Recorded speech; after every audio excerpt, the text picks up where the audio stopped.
नमस्ते। आज की इस गहरी चर्चा में आपका बहुत बहुत स्वागत है। आज हम जिस विषय को डिकोड करने वाले हैं ना, वो किसी भी आम धार्मिक मिथक से बहुत बहुत आगे की बात है। आज हम मानव चेतना के एक अत्यंत प्राचीन मनोवैज्ञानिक और वैज्ञानिक ब्लूप्रिंट को समझने वाले हैं, मां काली का गुप्त रहस्य। सच कहूं तो ये चर्चा हमारी पुरानी सोच को पूरी तरह से चुनौती देगी और हमें दिखाएगी कि जो चीज बाहर से खौफनाक लगती है, उसके भीतर असल में कितना गहरा विज्ञान छिपा है। तो चलिए देखते हैं कि आज के इस एक्सप्लेनर में हम किन पड़ावों से गुजरेंगे। हम शुरुआत करेंगे इल्यूजन एंड ट्रुथ, यानी भ्रम और सत्य से। फिर हम उन गुप्त प्रतीकों के विज्ञान को डिकोड करेंगे। इसके बाद चेतना के 5 आयाम, शिव और शक्ति का ब्रह्मांडीय संबंध और बिल्कुल अंत में द अल्टीमेट इनर जर्नी, यानी सबसे बड़ी आंतरिक यात्रा को समझेंगे। ये एक बहुत ही तार्किक और व्यवस्थित सफर होने वाला है, जो गहरे डर से शुरू होकर परम आध्यात्मिक शांति तक जाता है। चलिए सबसे पहले पड़ाव से शुरू करते हैं, भ्रम और सत्य। अंधकार का असली अर्थ। मार्कंडेय पुराण के देवी महात्म्य जैसे प्राचीन ग्रंथों में जब इस ऊर्जा का वर्णन आता है तो इसका बाहरी स्वरूप बहुत ही झकझोर देने वाला होता है और ये रूप इंसान के मन में एक गहरा डर भी पैदा करता है। लेकिन ग्रंथ बहुत स्पष्ट करते हैं कि जब ब्रह्मांड का संतुलन बिगड़ा तब ये शक्ति अंधकार के रूप में प्रकट हुई, और ये अंधकार किसी बुराई का प्रतीक बिल्कुल भी नहीं था। अब यहाँ एक बहुत ही दिलचस्प बात है। हमारी जो सामान्य धारणा है और जो तांत्रिक सत्य हैं, दोनों में जमीन आसमान का अंतर है। एक तरफ हमारी सोच है डर, मृत्यु और कुछ बहुत ही भयानक, लेकिन दूसरी तरफ तांत्रिक सत्य है जो इसे नग्न सत्य और अनंत चेतना मानता है। देखिए, इंसान स्वाभाविक रूप से सच्चाई, मृत्यु और अपने अहंकार के टूटने से बहुत डरता है, और हमारा यही डर इस ऊर्जा के चारों ओर एक भयानक बाहरी भ्रम पैदा कर देता है। जबकि सच्चाई ये है कि ये खौफ नहीं बल्कि सत्य का सबसे शुद्ध रूप है। इसे थोड़ा और गहराई से समझने के लिए हमें काल की परिभाषा को समझना होगा। काली शब्द काल से बना है, और काल का मतलब यहाँ सिर्फ समय नहीं है। ये वो मूल शक्ति है जो इस ब्रह्मांड में हर एक चीज को जन्म देती है और आखिरकार सब कुछ वापस अपने भीतर निगल भी लेती है। ये असल में वो ब्रह्मांडीय शून्य है, एक तरह का कॉस्मिक वॉइड, जहां सारी सृष्टि अंत में जाके विलीन हो जाती है। महानिर्वाण तंत्र और कुलाणव तंत्र जैसे ग्रंथ एक बहुत ही कमाल की बात कहते हैं। उनके मुताबिक साधना का उद्देश्य केवल पूजा करना या कोई वरदान पाना नहीं है। ग्रंथों के अनुसार यह एक पूरी तरह से वैज्ञानिक प्रक्रिया है। यह उस अंतिम सत्य को अनुभव करने की विधि है जहां एक साधक अपने सभी डर, सारे भ्रम और सबसे महत्वपूर्ण बात, अपने अहंकार को पूरी तरह से खत्म कर देता है। लेकिन यहां एक बहुत ही लॉजिकल सवाल उठता है।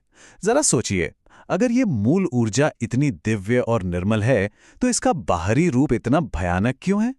ये सवाल हमें रहस्य से निकालकर एक गहरे विश्लेषण की तरफ ले जाता है, क्योंकि इस खौफनाक बाहरी रूप के पीछे जो अर्थ छिपा है ना, वो कोई अंधविश्वास नहीं है, बल्कि पूरी तरह से एक व्यवस्थित विज्ञान है। और यही सवाल हमें लाता है हमारे अगले हिस्से पर, गुप्त प्रतीकों का विज्ञान। अब हम इस स्वरूप को किसी आम तस्वीर की तरह नहीं, बल्कि ह्यूमन माइंड और चेतना के एक बेहद जटिल कोडेड ब्लूप्रिंट की तरह देखने वाले हैं। इसका हर एक प्रतीक एक बहुत बड़ा मनोवैज्ञानिक सत्य बयां करता है। आइए इन प्रतीकों को एक एक करके डिकोड करते हैं। पहला, काला रंग। यह कोई अंधकार नहीं, बल्कि वो शून्यता और अनंत है जो सारी सृष्टि को सोख लेता है। दूसरा, 50 नरमुंडों की माला। यह कोई हिंसा नहीं है, ये वास्तव में संस्कृत वर्णमाला के 50 अक्षर हैं जो दर्शाते हैं कि सृष्टि की जड़ ध्वनि यानी साउंड है। तीसरा, बाहर निकली हुई जीभ। यह वो सटीक पल है जब इंसान का अहंकार टूटता है। और चौथा, श्मशान। यह हमारी सांसारिक पहचान के खत्म होने और सच्चे ज्ञान के शुरू होने का प्रतीक है। इसी तरह दिगंबरा या नग्न स्वरूप का भी एक बहुत ही गहरा अर्थ है। ये कोई बाहरी नग्नता नहीं है, ये एक शुद्ध अस्तित्व है जो शारीरिक, मानसिक और सामाजिक पहचान के हर एक आवरण से पूरी तरह मुक्त है। ये एक ऐसा अनफिल्टर्ड सत्य है जिसे समाज के किसी भी नकली पर्दे या ऊपरी दिखावे के पीछे छिपाया ही नहीं जा सकता। चलिए आगे बढ़ते हैं चेतना के 5 आयामों की ओर। तंत्र शास्त्रों में इस ऊर्जा के कई अलग अलग रूपों का जिक्र मिलता है। तो क्या ये सब अलग अलग शक्तियां हैं या इनका भी कोई वैज्ञानिक अर्थ है? इस छोटे लेकिन बेहद शक्तिशाली वाक्य पर गौर कीजिए। रूप बदलता है, शक्ति नहीं। ये एक बहुत ही गहरा निष्कर्ष है। ये जो अलग अलग रूप हैं, ये किसी अलग शक्ति के नहीं हैं, बल्कि ये एक साधक की मानसिक और आध्यात्मिक प्रगति के अलग अलग स्तरों को दर्शाते हैं। एक तरह से ये चेतना का इवोल्यूशन है। आइए देखते हैं कि ये आध्यात्मिक विकास कैसे काम करता है। पहला कदम है महाकाली, जो समय से बिल्कुल परे की अवस्था है। दूसरा है दक्षिण काली, जहां अहंकार का अंत होता है। तीसरा श्मशान काली, जहां इंसान अपनी मृत्यु के डर के ठीक सामने खड़ा होता है। चौथा है भद्रकाली, जो अधर्म के खिलाफ एक नियंत्रित और दिव्य क्रोध का प्रतीक है। और पांचवा रक्तकाली, जो खून का नहीं बल्कि हमारी पूरी तरह से जागृत जीवन ऊर्जा का प्रतीक है। यह सच में विकास की एक शानदार टाइमलाइन है।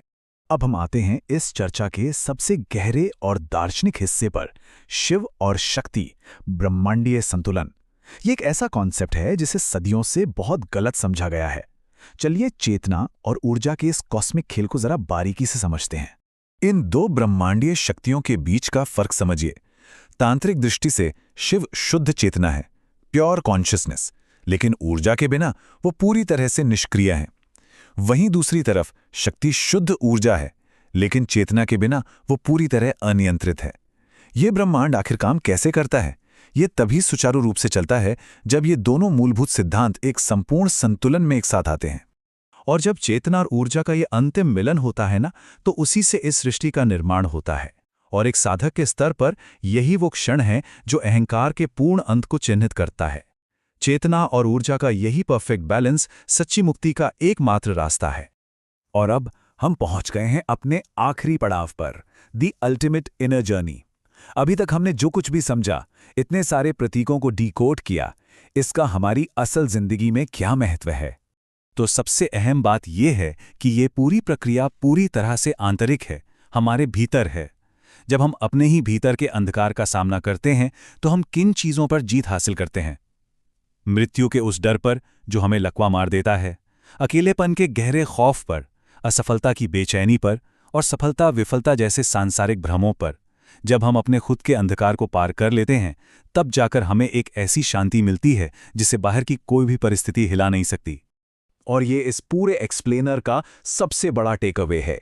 ये डर के मारे पूजी जाने वाली कोई बाहरी शक्ति बिल्कुल नहीं है, बल्कि ये शुद्ध चेतना की एक आंतरिक अवस्था है जिसे हमें खुद हासिल करना है। सच्ची समझ तब आती है जब ये एहसास होता है कि ये असीमित ऊर्जा कहीं बाहर नहीं बल्कि हमारे अपने ही भीतर मौजूद है। जब ये समझ आ जाती है ना, तो सुख और दुख का जो द्वैत है वो हमेशा के लिए खत्म हो जाता है। इस चर्चा को समाप्त करते हुए एक विचार उत्तेजक प्रश्न मैं आपके लिए छोड़कर जाना चाहता हूं। अगर अंतिम सत्य अपने ही भीतर के अंधकार को जीतने में छिपा है, तो क्या हम अपने खुद के आंतरिक शमशान में कदम रखने और उस सच्चाई का सामना करने के लिए तैयार हैं? इस ऊर्जा को सिर्फ बाहर तलाशने के बजाय अपने भीतर की गहराइयों में खोजने की कोशिश जरूर करें। हमारे साथ इस गहरी चर्चा का हिस्सा बनने के लिए आपका बहुत बहुत धन्यवाद।